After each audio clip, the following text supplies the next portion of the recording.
By the end of this video, you will know how to record interest expense in QuickBooks Online. Begin from your QuickBooks Online dashboard.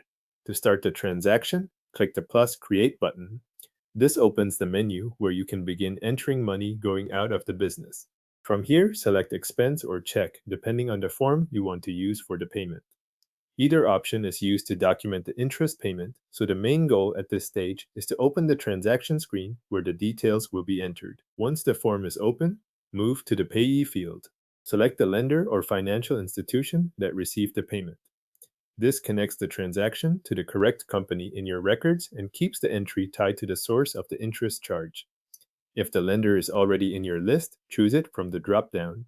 If you are reviewing existing records while entering the payment, make sure the name matches the lender you intended to use. Next, go to the Payment Account field. Choose the bank account or credit card account that was used to make the payment.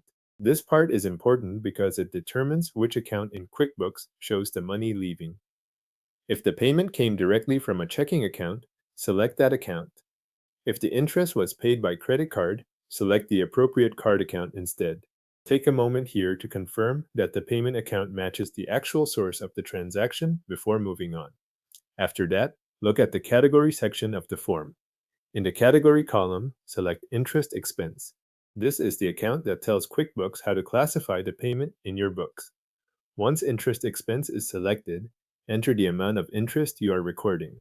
Be sure to enter only the interest amount for this entry, since that is what this transaction is meant to capture. If you want to include a note for your own reference, add a memo in the memo field.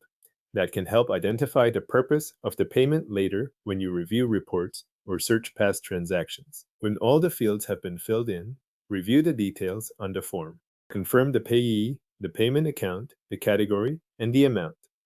A quick review helps catch the most common issue, which is selecting the wrong account before saving. Once everything looks correct, click Save and Close. QuickBooks will record the transaction and return you to your previous screen. The interest payment is now recorded in QuickBooks Online under Interest Expense.